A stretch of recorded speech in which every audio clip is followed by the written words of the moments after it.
She's the most marvelous. Well, good afternoon, everyone, and welcome to the final panel. Welcome to the final panel of the Flannery Abroad Conference. There will be a keynote after our final keynote after this, but this is the last panel this afternoon. I hope you agree that it's been a very rich and inspiring 3 days, and we have saved one of the most exciting conversations for last. The development of a new stage presentation of Flannery's Revelation by dramaturg and playwright Karin Coonrod and her theater troupe Compagnia di Colombari. Many of you are no doubt familiar with Karin's work with O'Connor's stories in bringing Everything That Rises Must Converge from the page to the stage, a project she has been engaged in for over 20 years, right? I think so, yeah. Karin's company has performed the play at universities, churches, and schools, in theaters, in prisons, and in public spaces across the United States, as well as in several countries, bringing O'Connor's work to new audiences with passion and what might be described as an almost evangelical fervor. Last fall, thanks to the funding and the vision of the Mary Flannery O'Connor Trust, thank you to Farrell and the Trust for this, the Colombari production was filmed in Rome and that film will soon be made available and accessible to readers, scholars, professors, and aficionados of Flannery. But today we have an extraordinary opportunity to get a sneak peek into this new production and play and to have a conversation about the laborious and fascinating project of bringing what is perhaps Flannery's most iconic story about race and racism, social sin, radical human imperfection, and the need for healing and redemption, Revelation. Today, we are blessed to have Karin Coonrod with us. You can read her very impressive bio in the conference booklet. I won't take time to read it. And we're also very fortunate to be joined by veteran Compagnia de Colombari actor KenYatta Rogers, whose impressive bio is also in the booklet that you can read. And they will talk about the various stages of what has been a years-long, very exciting venture. They're coming to us fresh from New York City, where they performed the most recent incarnation of the play in Brooklyn just this past Wednesday night. Next day, they jumped on the plane, or that same night, jumped on the plane so they could be here with us. And we have a splendid treat in store for you because they have brought a recording of the performance with them for our viewing pleasure. There's nothing like closing out a conference with a movie, right? So that's what we're doing. But before that, we'd like to provide a little historical and aesthetic context for the performance that we are about to see. My role on the panel today is to provide a brief account of the Curran Center's lucky involvement in the development of the play over the last 5 years, and to serve as moderator when we hear from Karin as she describes this fascinating process from a directorial perspective, and from KenYatta, who will talk about his role as both an actor and also a collaborator in the development of the play. My own involvement with Revelation began about 5 years ago when Karin, whose company had performed Everything That Rises on the Fordham campus in New York in 2018, announced that she was starting work on Revelation.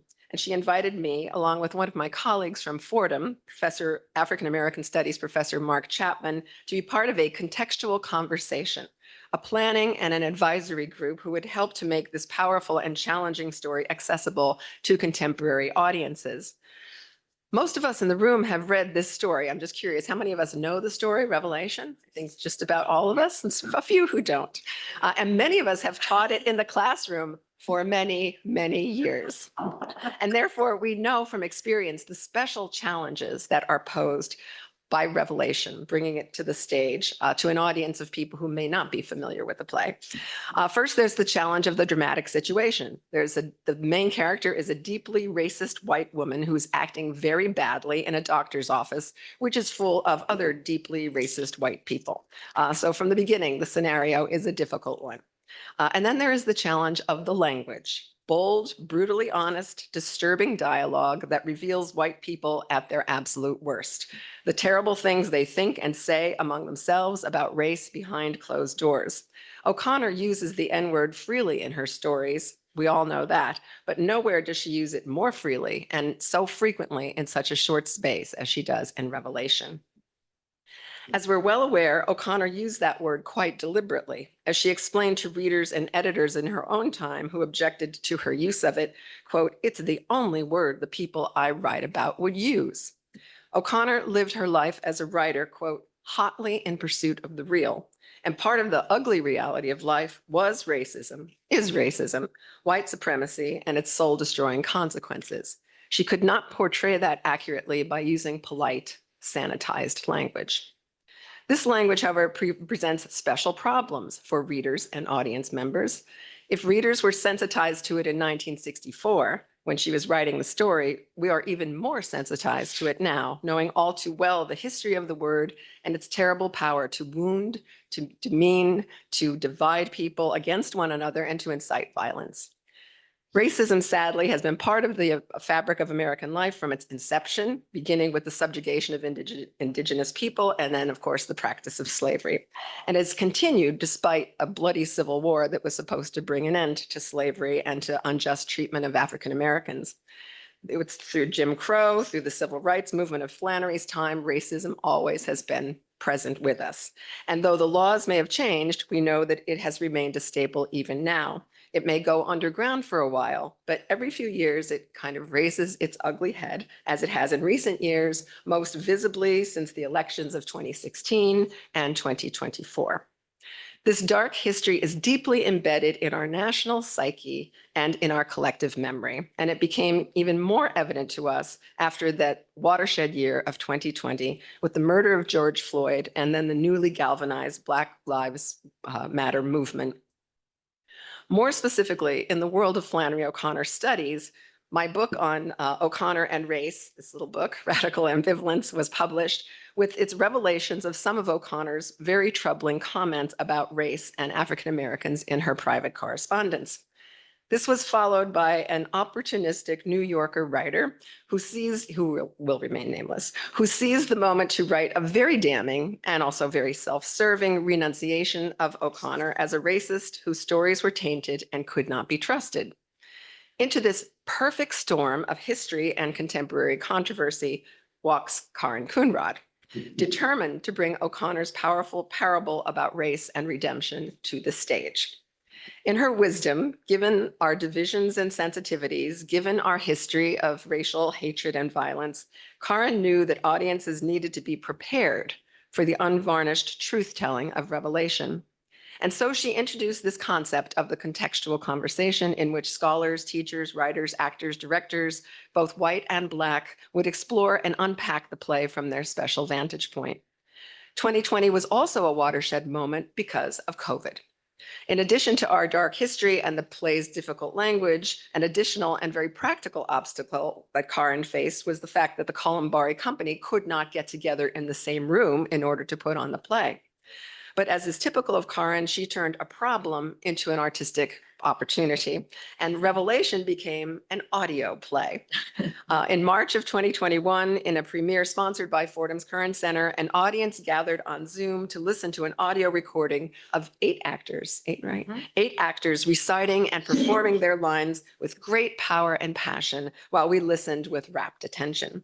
The performance was then followed by our contextual conversation, which we had been conducting all online for months ahead of time.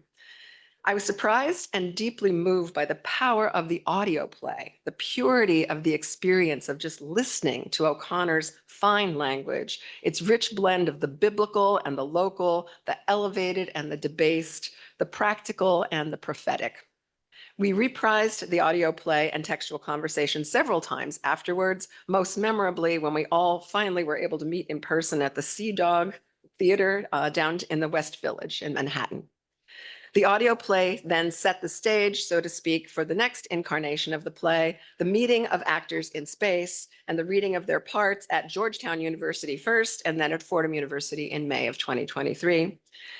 Colombari was in residence on the Fordham campus for about 3 weeks, as I recall, rehearsing scenes, adding blocking and choreography, incorporating music. There's nothing more fun than having a bunch of actors on campus. It was delightful. Some of our Fordham theater students were able to participate in the preparation of the performance and the rehearsal process.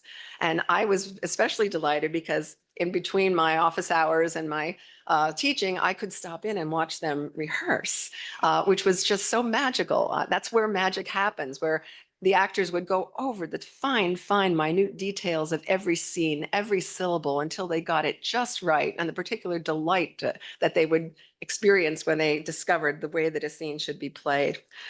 So at the end of that 3-week period, Colombari delivered a performance to a small select audience that was transformative for me. Even though I had been reading, teaching, and writing about Revelation for decades, this performance enabled me to hear the dialogue afresh, to feel with the characters, even the worst of them and the most broken of them, and to see this story, especially main character Ruby Turpin, through different eyes. There's so much more I could say about this performance. I haven't even mentioned yet, for instance, that Karin's ingenious idea of casting BIPOC actors to play the roles of the racist white people in the doctor's office, a very unexpected choice. And what a revelation it was and is to see this intuitive innovation in action. So having sketched out a rough outline of the history of the production, I'm very happy to turn it over to Karin and to KenYatta to hear about their experience of bringing Flannery O'Connor's Revelation to life. Oh, thank you. Yeah, thank you, Angela, so much. And thank you for your hospitality over the years at Fordham. And we've been very fortunate, actually, as artists and theater makers, to be able to connect with scholars, you know, and so it's been really wonderful. I am thinking of when I went into the archives of O'Connor when I was, when was it, in Georgia in 1998, in preparation to go to Iowa, I found something that she said when somebody asked her, it was at Vanderbilt University, and somebody asked her, Miss O'Connor, do you write an outline? And she said, I never write an outline. I follow my characters like a hound dog on a scent. And I loved that. And I also know that many of her white ladies get killed off, and that there was a delight in that. And I started to think about Ruby Turpin, who has a different end. And I thought, you know, there's something about this, the hound of heaven was chasing both Flannery and Ruby. And I think to a different ending, which is a very surprising one and not expected, and in some cases not wanted, which is a measure of our really small expectations. And it makes me sad, because when I start thinking about Revelation, I think of a cosmic party. And so I think of something that actually, Flannery, yes, was dark, but she was also very light. And so she pushes into both extremes in surprising ways, in provocative ways. And Grace can be provocative more so than the other extreme. So I find that more surprising in theater because it's beyond what we all really know. We know, and then there's more to know and more to know. And that's what thrills me about this, making this piece. When I was given the rights, I first encountered her when I was 19, like a few of us, I think. We're 19. And I just, wow, a truth teller. She was so satisfying to me at that age. And then when I went into the theater subsequently, because at that point I was an English major, I was asked in the 90s by Jim Nicola at New York Theater Workshop, what do you want to work on? And I said, I would love to bring Flannery O'Connor to the stage. So I started to pursue that, and then got the opportunity to go to Iowa, where she had been, and also go to Sundance, and then eventually open this, you know, off Broadway. In 2001, our first day of rehearsal, was 9/11. So, you know, everything is dramatic, right? Wow. It was like, I heard the plane, everything. So, living downtown in Manhattan. So, you know, the estate had said to me, they gave me a mandate that every single word had to be spoken. And that mandate became a very exciting container.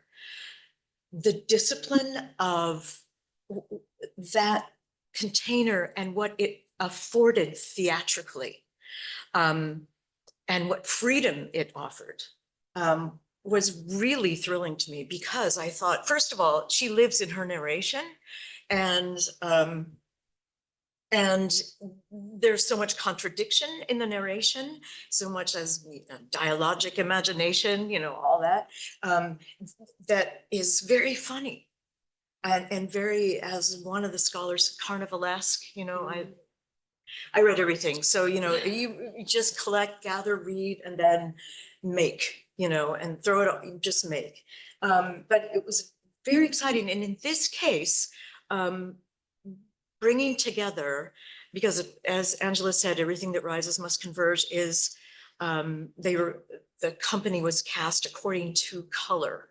So there are 3 Black actors and 5, well, now actually I changed it to 7, so 4 white actors. With Revelation, I thought, this wants all of humanity. We have to get to what it is to be human, because we're so divisive, we're so identity, we're talking about all our little things, all these things, that we forget what unites us. And so to make this a huge party, and to claim and to tap and to recognize and to admit to the bloody culture and the bloody history of our country, which, you know, is horrible, and shameful, and also for its acquisitiveness, actually, which is something that's not often talked about. But that's the whole reason, the measuring, the quantifying, that then moves to a place beyond. We just did, and we just did a workshop of Revelation and presented to just beginning, just where it's still in development, on Wednesday. And now our filmmaker has just not slept to get something to us, so that we can look at the beginning and at the end, and that you can see how we're working with the company as a kind of cloud, as of witnesses, of sort of angels, but not pious. I hate to say angels sometimes, but because people get distracted by that, but it's mischievous angels. In festive attire, black and white, no local color, no little handbags and hat pins and things like that, nothing like that, black and white, from the other side, who come to give stage to the foolishness of mankind. Think of Puck saying, you know, what fools these mortals be, you know. And so this kind of looking at different situations that we find ourselves in and observing it. So KenYatta has been a part of this, playing the white trash woman.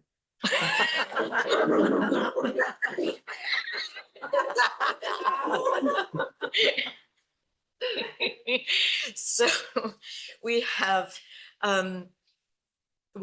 in, as we're talking about the provincialism, we also have the beauty and the agency of those who are speaking in the same moment. And so that we have heaven in front of us while we choose to look at hell.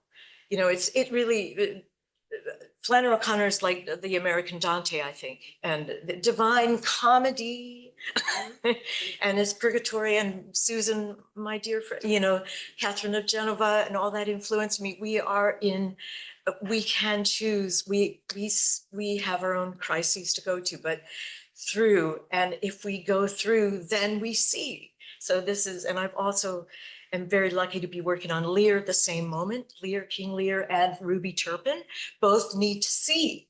And once, and the text affords them that vision. So it's really thrilling. It's really thrilling. So we have high hopes. And as you know, Pope Francis, the responsibility of that hope. So I don't know, KenYatta, you want to say some things about what we just did? Yes. I'll give a little bit of context. Hello, everyone. Good to see you this afternoon. I don't know what time it is. So a little context about where we began in 2019, I believe it was. Yeah. Reading at Georgetown. At Georgetown University. A collection of actors came together. We got this email from a friend of mine, Derek Goldman, over there. And he said, here's this person that is going to direct Flannery O'Connor's Revelation. I was like, oh gosh, I read that way back when. And revisiting it years later, it had a certain kind of resonance, a different kind of resonance for me in 2019. Mm. I knew the work of a Southern fiction writer. As a Black man in the room, in that kind of rehearsal space, the email was entitled Race, Aesthetic, Love from Karin. I was like, let's see how we get there. How we use the aesthetic of this medium of theater to tackle race, to end up with love. And that's what I've been doing in my career with August Wilson's work. That's what I've been doing in my career with Ntozake Shange's work. This is what I've been doing in my career with many Black writers and artists. And I was interested to tell a story with people of color about America that might have been penned by someone who was not Black. How do we do that? That if in this American experiment, we would enter into this experiment in the room. The difficulty was going to be, obviously, that the labor was going to be again on people of color to be able to host this story as these angelic hosts at this party. And that we're going to find somewhere in there some celebration. So it really depended upon us to kind of come together and say, what is your background as an artist? How do you work towards these places of joy and possibility and hope? And that's a struggle in the rehearsal room, as it is in our communities.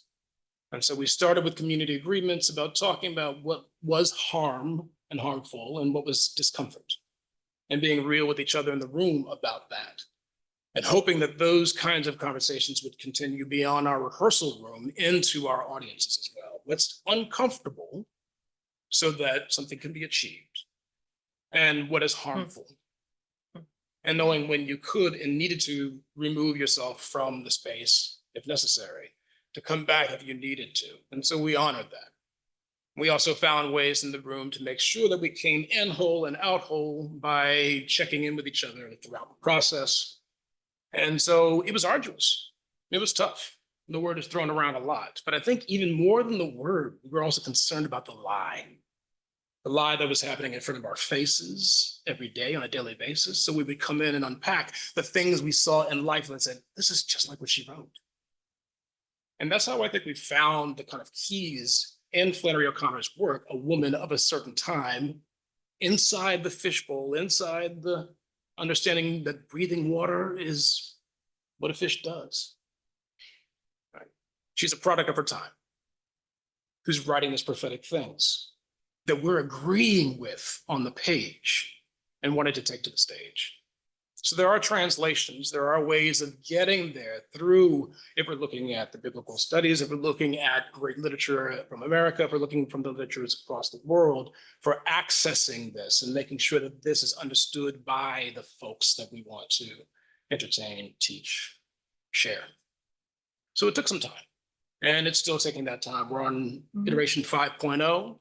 One of the things I always stress to Karin is, even though we started back in 2019, each rehearsal room, sometimes we'll have new actors in the room, we start again.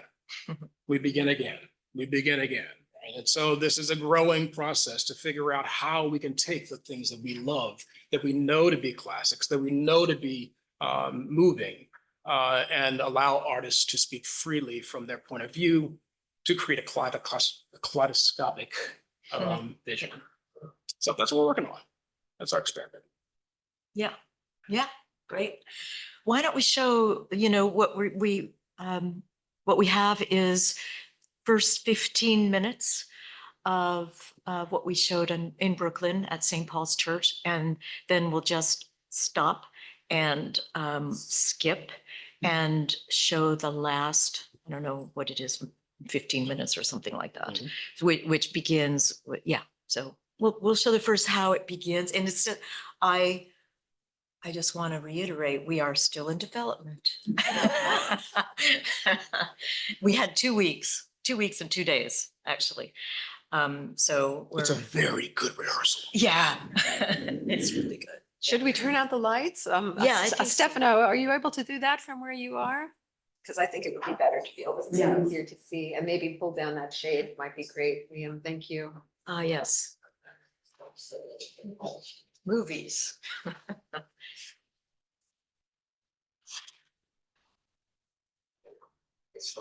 Great, thank you. Sounds good.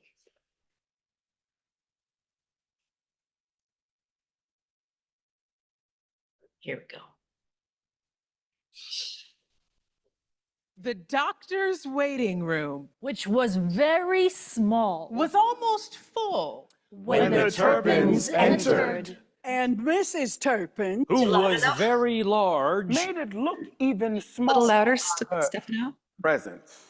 she stood looming at the head of the magazine table set in the center a of it. living demonstration that the room was inadequate and ridiculous. Her little bright black eyes took in all the patients as she sized up the seating situation.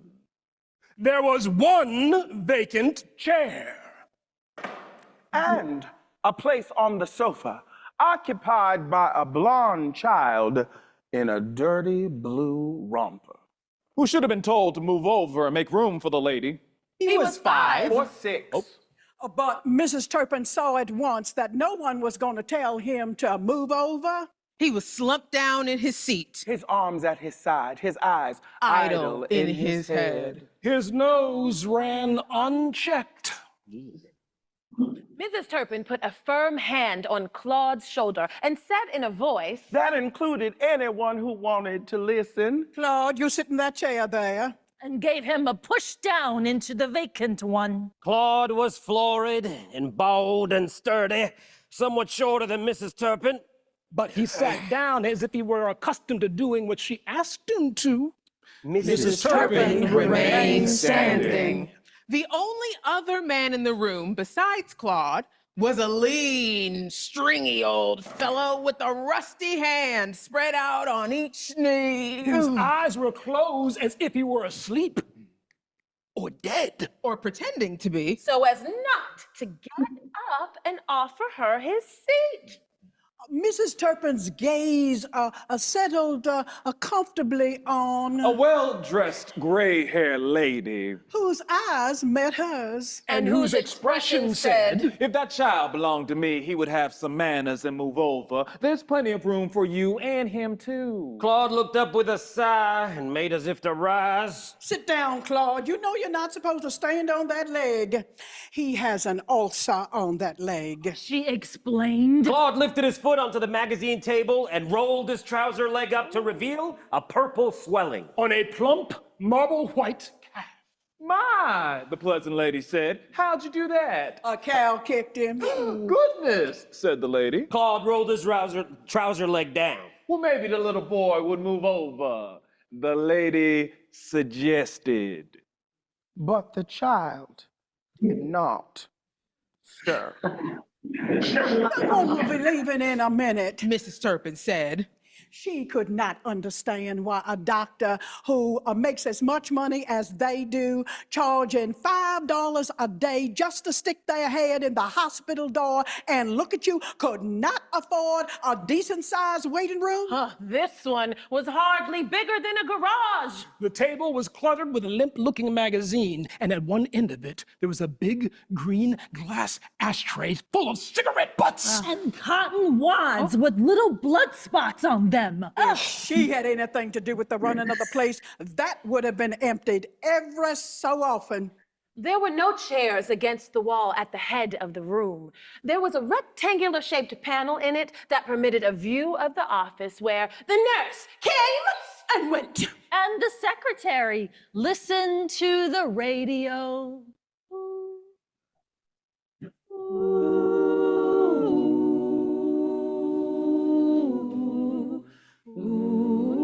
A plastic fern and a gold pot sat in the opening and trailed its fronds down almost to the floor.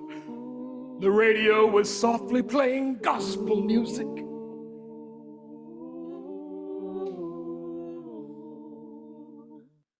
Just then, the inner door opened. And a nurse With the highest stack of yellow hair Mrs. Turpin had ever seen. put her face in the crack and called for the next patient.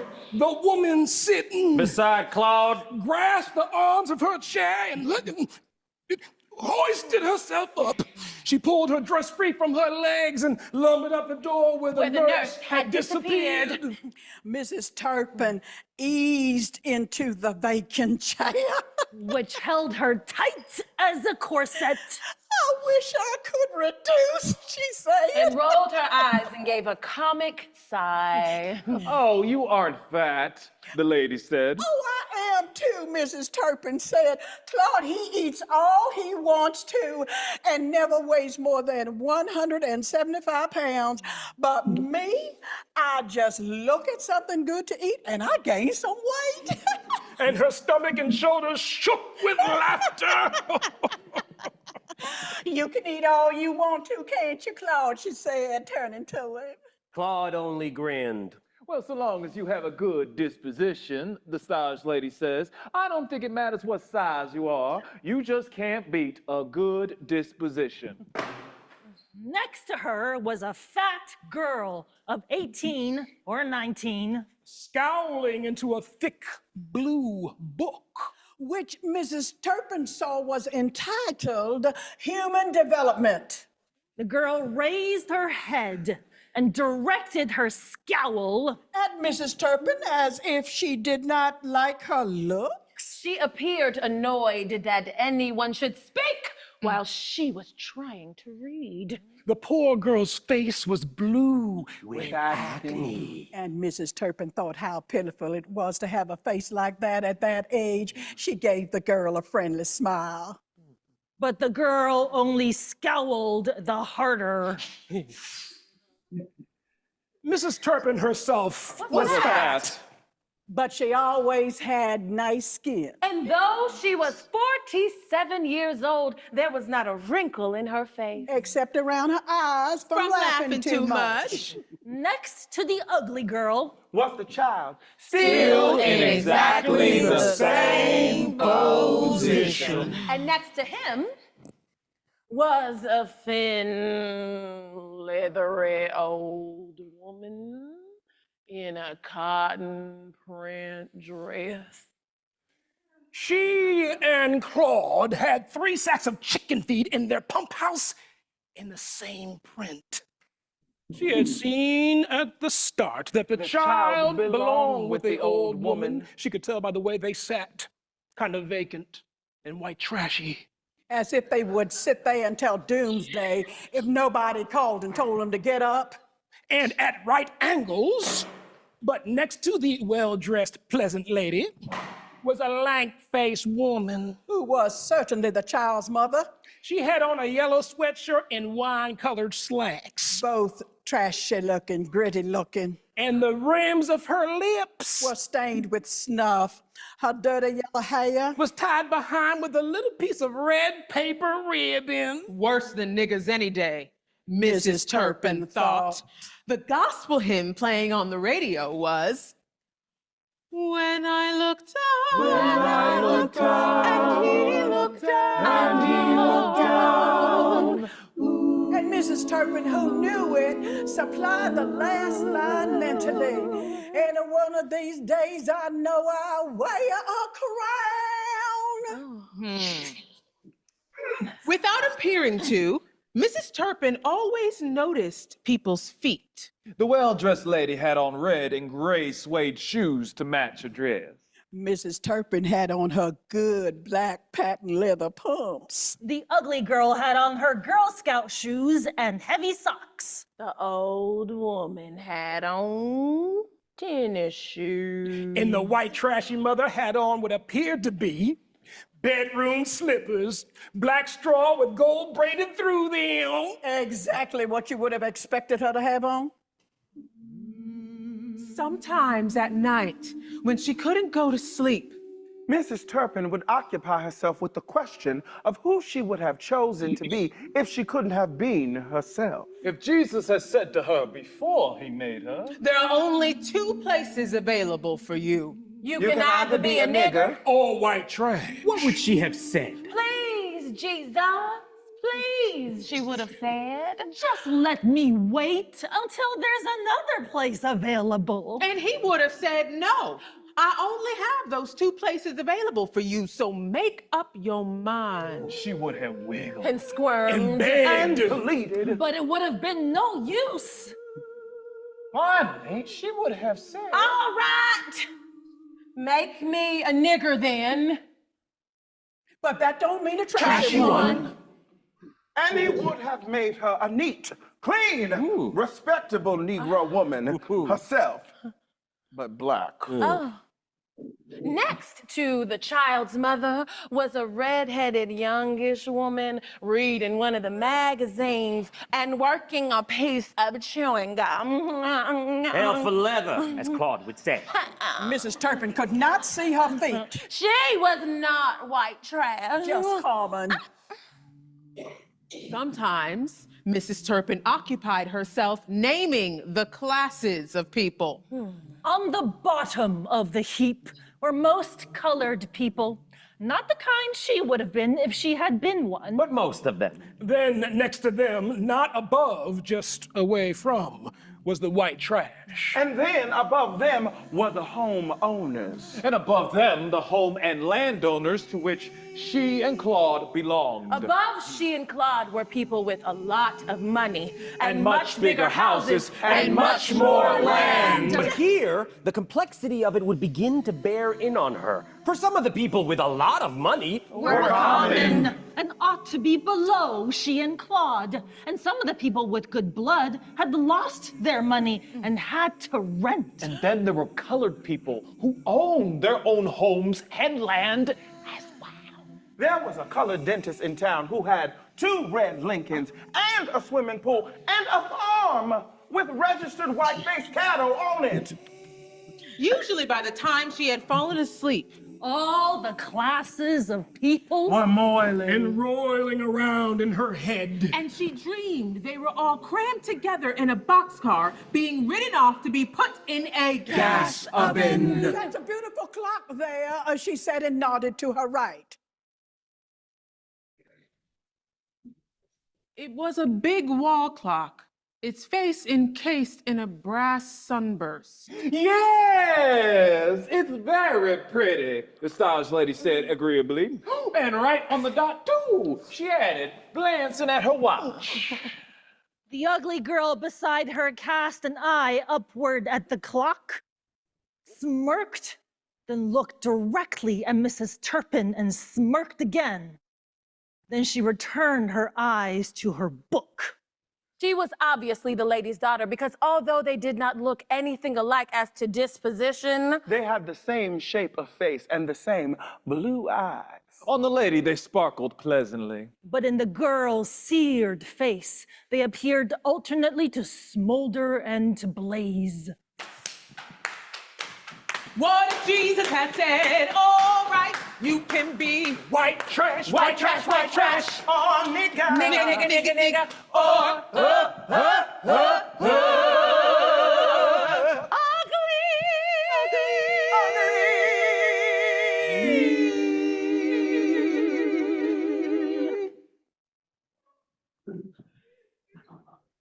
Oh, Mrs. Turpin felt a terrible pity for the girl, though she thought it was one thing to be ugly and another to act ugly.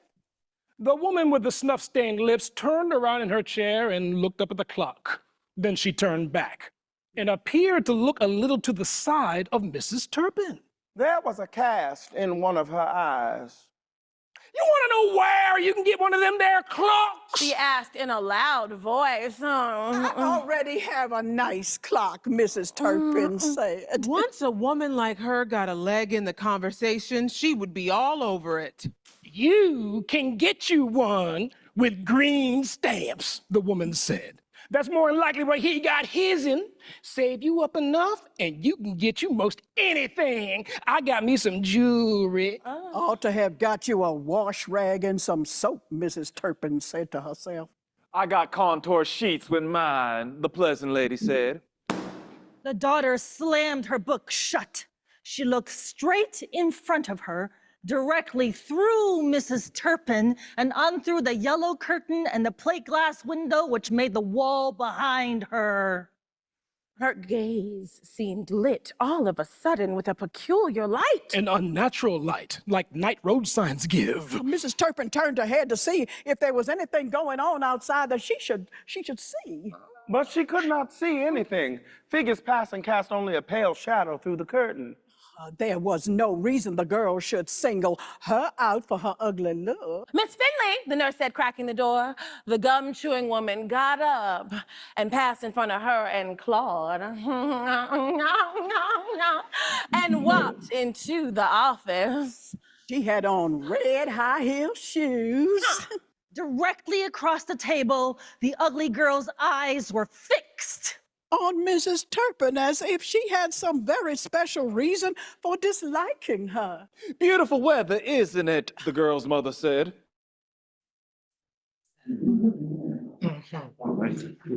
Right, so.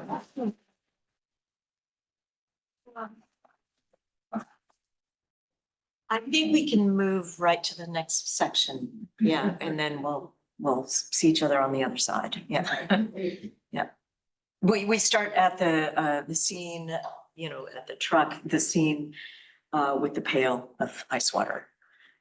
Ruby Turpin and there were three women and a boy in the truck.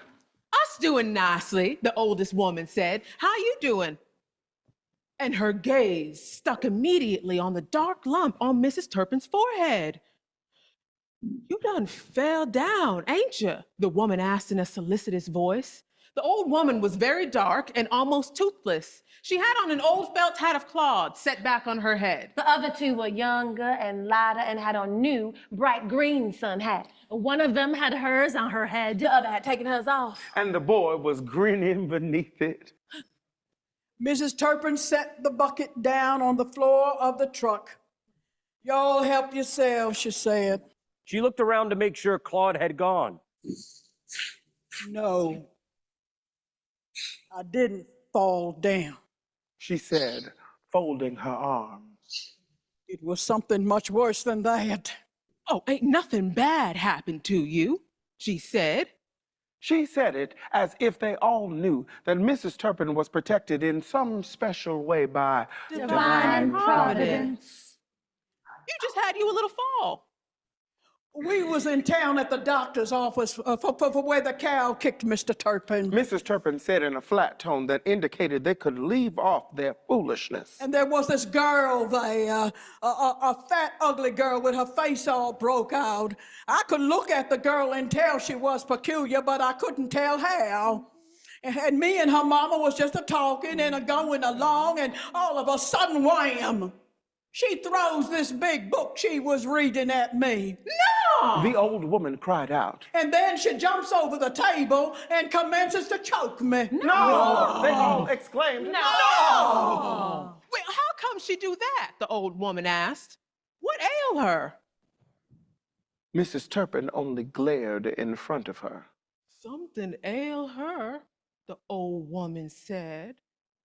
They took her away in the ambulance, but before she went, she was rolling on the floor, and they was trying to give her a shot, and she said something to me. She paused.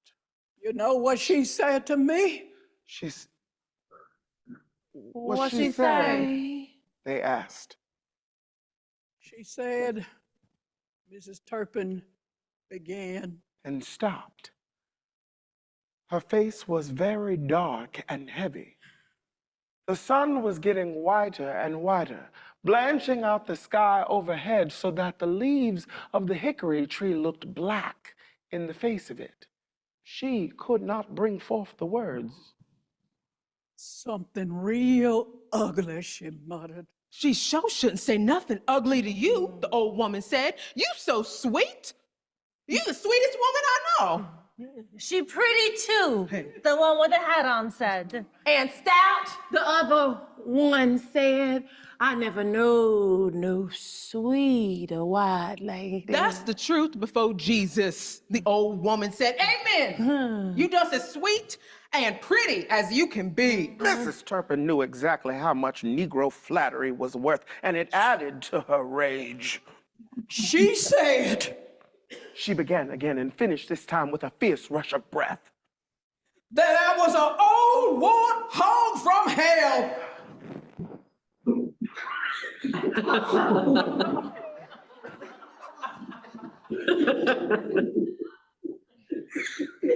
There was an astounded silence.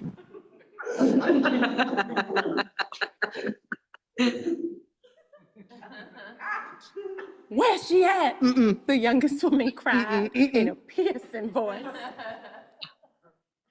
Let me see her. I'll kill her. I'll kill her with you, the other one cried. She belonged in the asylum. The old woman said emphatically, you the sweetest woman I know. You so sweet. She pretty too, the other two said. As can be. Jesus satisfied. Deed he is, the woman declared. Idiots, Mrs. Turpin growled. You can never say anything intelligent to a nigger. You could talk at them. But not with them.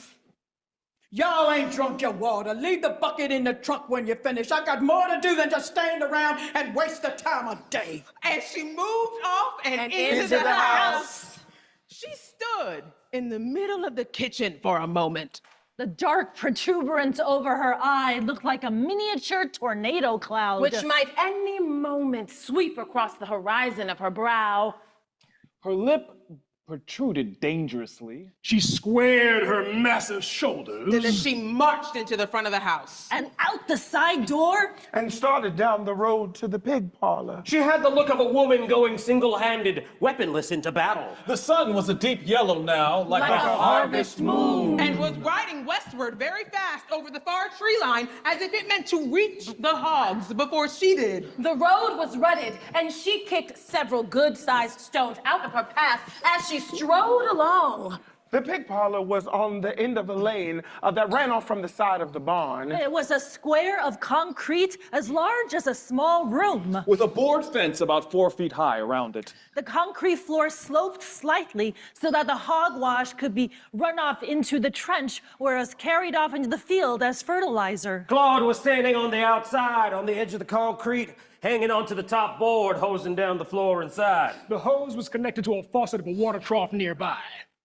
Mrs. Turpin climbed up beside him. And glowered down at the hogs inside. There were 7 long-snouted, bristly shoats in it, tan with liver-colored spots. And an old sow a few weeks off from farrowing. She was lying on her side, grunting. The shoats were running about, shaking themselves like idiot children, their little slit pig eyes searching the floor for anything left. She had read that pigs were the most intelligent animal. She doubted it. They're even supposed to be smarter than dogs.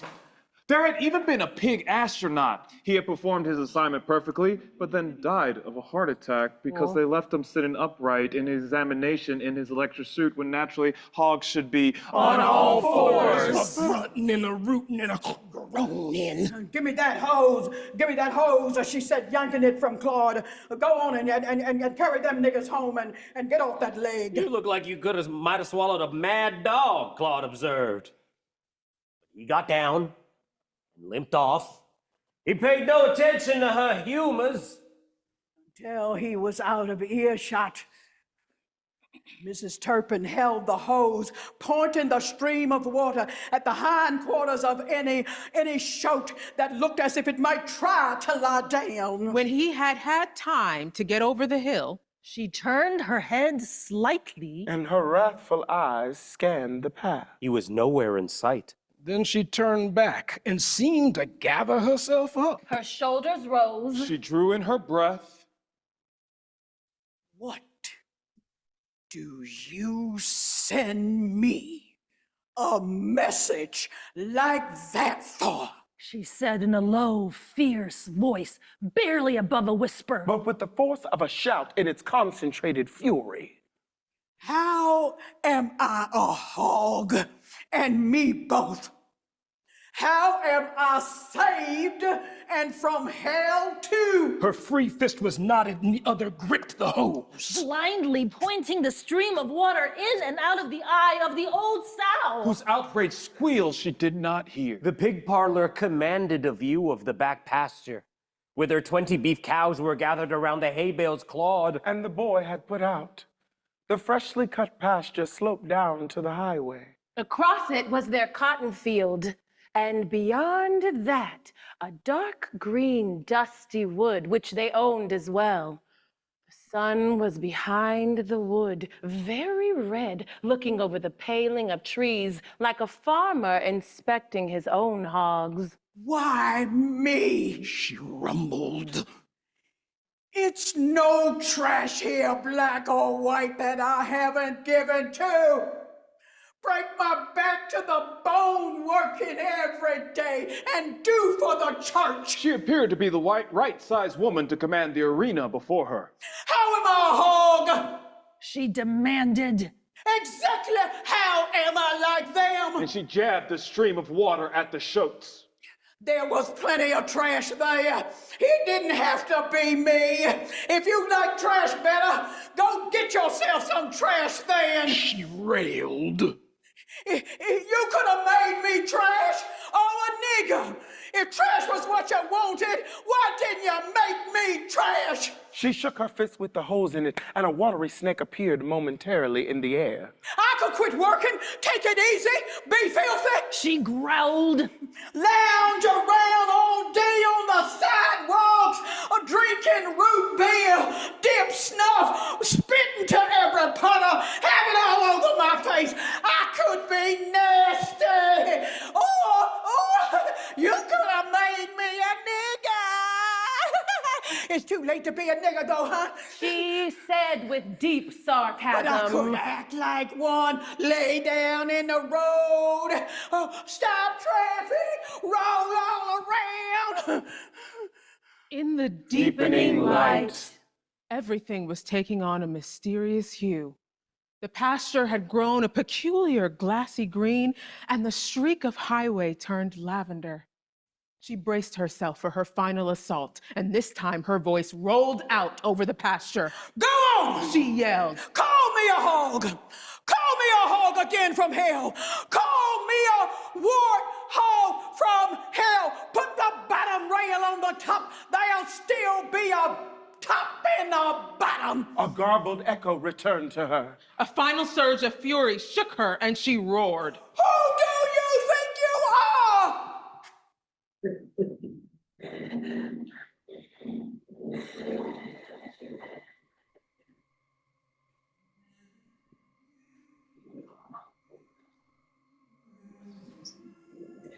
The color of everything. Field and crimson sky burned for a moment with a transparent intensity. The question carried over the pasture and across the highway and the cotton field. And returned to her clearly, like an answer from beyond the wood. She opened her mouth, but no sound came out of it. A tiny truck, Claude's, appeared on the highway, heading rapidly out of sight, its gears scraped thinly. It looked like a child's toy. At any moment, a bigger truck might smash into it. And scatter Claude's and the nigger's brains all over the road. Mrs. Turpin stood there, her gaze fixed on the highway, all her muscles rigid. Until in 5 or 6 minutes, the truck reappeared, returning. She waited until it had had time to turn into their own road. Then, like a monumental statue coming to life, she bent her head slowly and gazed, as if through the very heart of mystery, down into the pig parlor at the Hogs. They had settled all in one corner around the old sow, who was grunting softly. A red glow suffused them. They appear to pant with secret life. Until the sun slipped finally behind the far tree line. Mrs. Turpin remained there, with her gaze bent to them, as if she were absorbing some abysmal life-giving knowledge. At last she lifted her head. There was only a purple streak in the sky, Cutting through a field of crimson and climbing. like an extension of the highway. Into the descending dusk. She raised her hands from the side of the pen, hieratic and profound. A visionary light settled in her eyes. She saw that streak as a vast, swinging bridge extending upward from the earth through a field of living fire. Upon it, a vast horde of souls were rumbling toward heaven. There were whole companies of white trash, clean for the first time in their lives. And bands of black niggers in white robes. And battalions of freaks and lunatics clapping and shouting and leaping like frogs. And bringing up the end of the procession was a tribe of people whom she recognized at once as those who, Like herself and Claude, had always had a little of everything and the God-given wit to use it right. She leaned forward to observe them closer. they marched behind the others with great dignity. Accountable as they had always been for good order and common sense and respectable behavior. They alone were on key. Yet she could see, by their shocked and altered faces, that even their virtues were being burned away. Even their virtues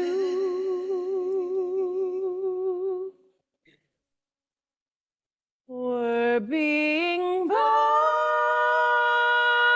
away.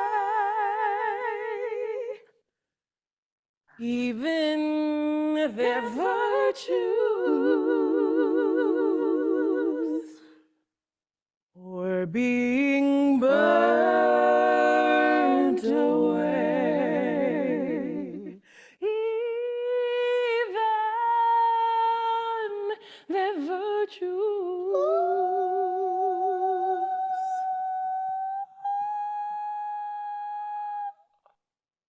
were being burned away. Even their virtues were being burned away. Even their virtues were being burned away. Even their virtues were being burned away. Even their virtues were being burned away. Even their virtues were being burned away. Even their virtues were being burned away. Even their virtues were being burned away. Even their virtues were being burned away. Even their virtues were being burned away. Even their virtues being burned away. Even their virtues being burned away. Even their virtues being burned away. Even their virtues being burned away. Even their virtues being burned away. Even their virtues being burned away. Even their virtues being burned away. Even their virtues being burned away. Even their virtues being burned away. Even their virtues being burned away. Burned away. Burned away. Burned away.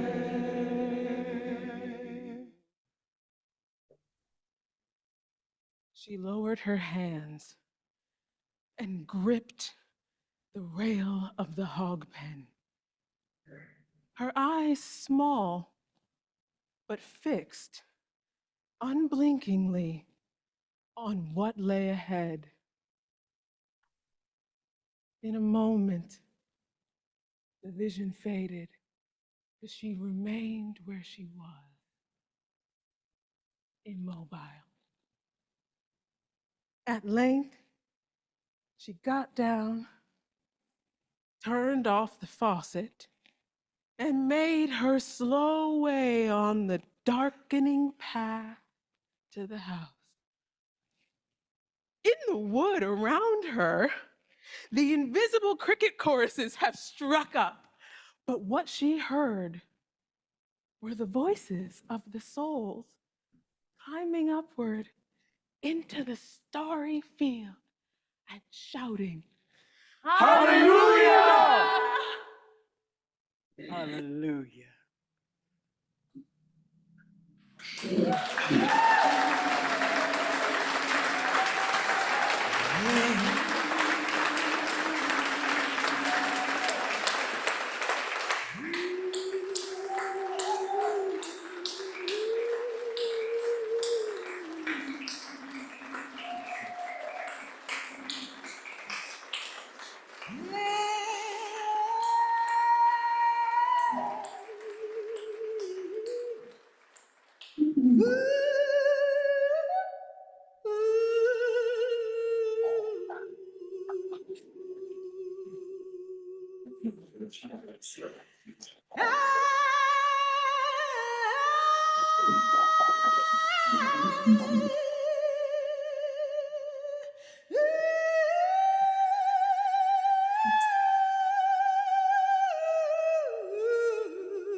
Well.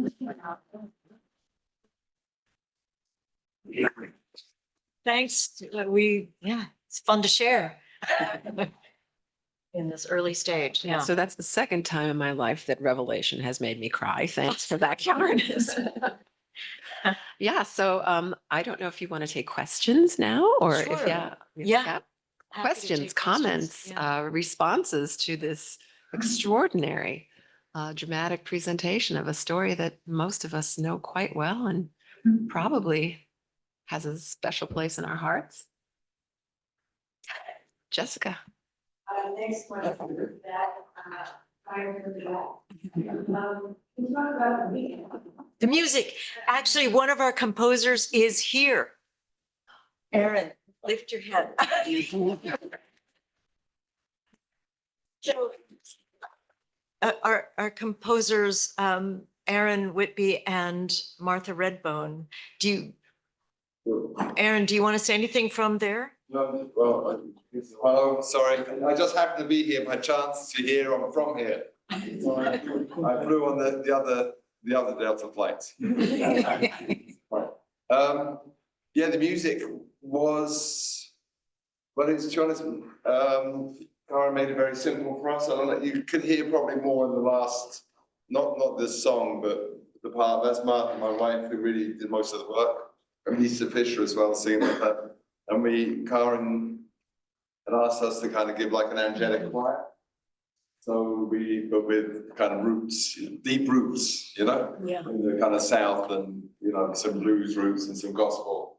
So we were very kind of thinking about Mahalia Jackson. And there's a beautiful record by Mary Lou Williams, who's a pianist, great jazz pianist, but she did a vocal album called St. Martin de Porres, which is kind of incredible. We were very inspired by that, which is like a jazz choir. So we kind of taken that of the kind of those kind of like some jazzy harmony, but then put it all on voices and then put it way up there. And then she kind of sang some kind of, I can't do it. You know, some Nina Simone kind of thing to ground it. Then right at the end, brought it down to try and set up the, I remember we did that, tried to set up the mood of it again, kind of getting to the second line. So it became more rhythmic. And we've had a lot of help from Tony Granados? Jamal. Jamal, sorry. Yeah. Tony Jamal, who kind of took what we did and edited it and made it fit because we recorded and so he helped a lot. And then there were the songs. I think Carlton, one of the actors, Carlton, who was the last one to appear there, is the music he director. kind of did, he's arranger. amazing church, he arranged some of that vocal stuff you heard, which was really helpful. He's a fantastic singer, he's an amazing singer. Whitney Rich really allowed everyone, was so game, they joined in at the end. Because for act, you know, it's a lot to do to sing and dance. We're trying to get all this going, and it's actually a lot much harder than it seems for and so that last part really seemed to be, we got there and I don't know, we said to Karin, it sounds like that might be, maybe they should be marching. Now there's a march, a second line, I think. I was thinking all in second line, so you know, second line, you go to the funeral sad, they play the sad music, and then when you leave and there's a party, you know, so we were thinking of that, and it should be, and people join in. So if you march in second line, you'll get kids joining in and drunks joining in, and it's just, you know, so that was the inspiration there. So that one line seemed to. And I remember talking with you and Martha about the cosmic lullaby around the South. Yes, exactly. And, you know, just this interconnectedness of nature that she begins, which she spends the first part of the story complaining about the hogs and how their feet never touch the ground, which is a hilarious statement of pride. You're just like, really? They should be touching the ground. It's rings in England. Yeah. So this cosmic lullaby and her recognition of the interconnectedness of nature, and it's sort of like that beautiful film, My Octopus Teacher, you know, the sow becomes her teacher. And she just sees in a whole different way. And so that cosmic lullaby of Martha. The acapella of nature was Karin's kind of core, which we thought was really beautiful, you know? Just all voices and then later on our bodies, you know? So it's no instruments. Yeah. It's just, I think Bill's really right, for they're kind of the angels, you know, they're the heavenly or whatever. Yeah, and the clapping, which will deepen when we go into rehearsal performance next year, whenever that is, and the polyrhythms can deepen. Yeah, for sure. Second line will be. Second line, yeah. First line right now, it will. Yeah. Yes, Dorian.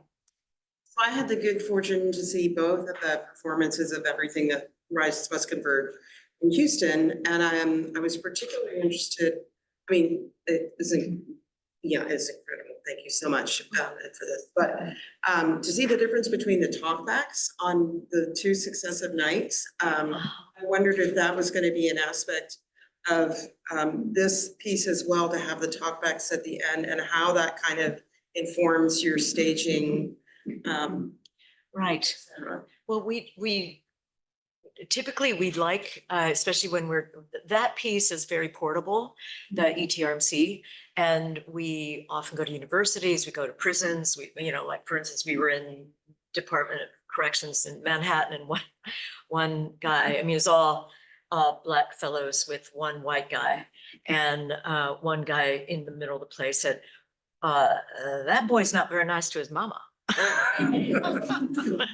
And it was great, it was so great and perfect, but this revelation we want to make in the theater, it's going to be very dependent on more production elements and light. It has, we have a marvelous lighting designer working with us who, I've worked with many times actually, but he's great. And so so we won't have a talk back every night, probably in the theater. I think the actors, I don't know, could be a little tricky but we do want to have, with ETRMC, definitely we do that. And then with Revelation in its development stage, we do that too. We do here, we're interested in the conversation. Yeah. Would you like to see a talk back after this type of production? I felt like it really, the way it was handled was so, it such a space for people to ask really difficult questions that they would be scared to ask or go back and discuss in their own little communities. And I thought that I took some of my high school students, and it was very interesting for them to hear and to feel like they could ask questions. So it was very well done. Yeah. I gotta say that I am also interested in that. From these small, and not all actors and not all folks that are in production are interested in those kinds of talkbacks. But for me, the interest in me doing this kind of work is that on the other side that there's a conversation. Similar that's what we're having here. The work itself, like I said, when we went into the rehearsal room, started as a conversation. The email from Karin started as a conversation. And that's the way that's something that I appreciate all the way through. We had a robust conversation at Georgetown. It was really, really strong. And I think that it was because we were in a space, not unlike the space that you saw on film there, which is interesting. The question for anything that moves from off-Broadway or off-Broadway into some other space is, how do you maintain that sense of intimacy? How do you maintain that with the Hamilton as it grows?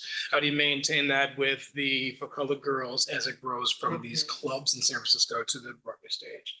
And so people are always trying to solve that. And I think that one of the things that this piece does, and what Karin does very well, is to really consider architecture and archetype, and putting those two things together to create a conversation that is kind of implicit inside not only what Flannery has written, but also inside the text as we're hearing it. But then also to kind of make that explicit, I think, is a really important thing, because we leave some questions that are kind of in the back of our head that somebody else asks. And then you hear an answer, and then all of a sudden there's this kind of stirring in you that I think Flannery's work does very well. So that's what I'm interested in, going from page to stage, is how do we make that implicit, or that's something that's quiet, heard and seen. I mean, the cast was amazing. And I was glad that we left Mrs. Turpin, in my imagination, and I've only never seen it portrayed, so just read it. The woman. And I thought, oh gosh, is she gonna have a young girl play her part? Because I'm gonna have to really imagine. But so I was relaxed. I didn't have to imagine, because you left her, you chose to cast someone who really fit that part, And I really felt, okay, I'm comfortable. Everybody else was amazing. She was amazing, but I don't know, for me, I needed to see her as I portrayed it in my mind. Yeah.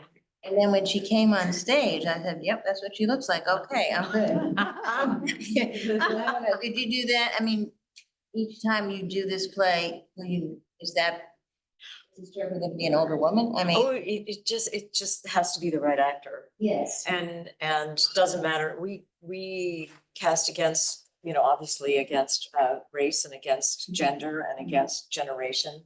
And that's part of the fun, is to be crystal clear in the speaking of it, so that we're involving each other in the work together, making it. Now, Trezana, we had a white woman playing that role. So this is something that, and it was an isolation of, that particular race having that. And it was interesting, but complicated. And there was a point I was really wondering, struggling, thinking about this a lot. I know we talked at Christmas about the possibility on the phone, we talked. And then there was a point where I just said, you know what, the whole group has to be people of color. And Trezana happened to be, I don't know, if any people saw Colored Girls in the late 70s, if she got a Tony Award for that. Her dress is in the African American Museum, the lady in red she played. And for anybody who was in the attendant at the medieval mystery plays in Orvieto in 2005, she played God. James Weldon Johnson, in God's trombones. So she was, so from God to Ruby Turpin. She was amazing. She is amazing. I have to say, I was very pleased. And her acting was amazing. Well, she's a powerhouse. Yeah, so thank you. Power, thank you. Yeah. Somebody in the back there? On stage, and I just had a question about, I know you mentioned the costume and using, just black and white, not colors and hats, but my question has to do with what was the choice behind some of the actors have jewelry, like the pearls or the beads?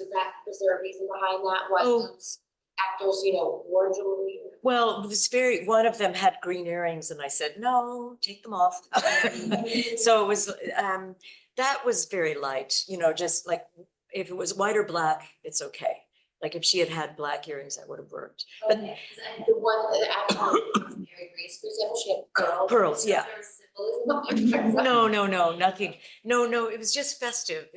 They just went in, their own closets and brought out black and white stuff. I took a look at it. It was, we will have a designer on it.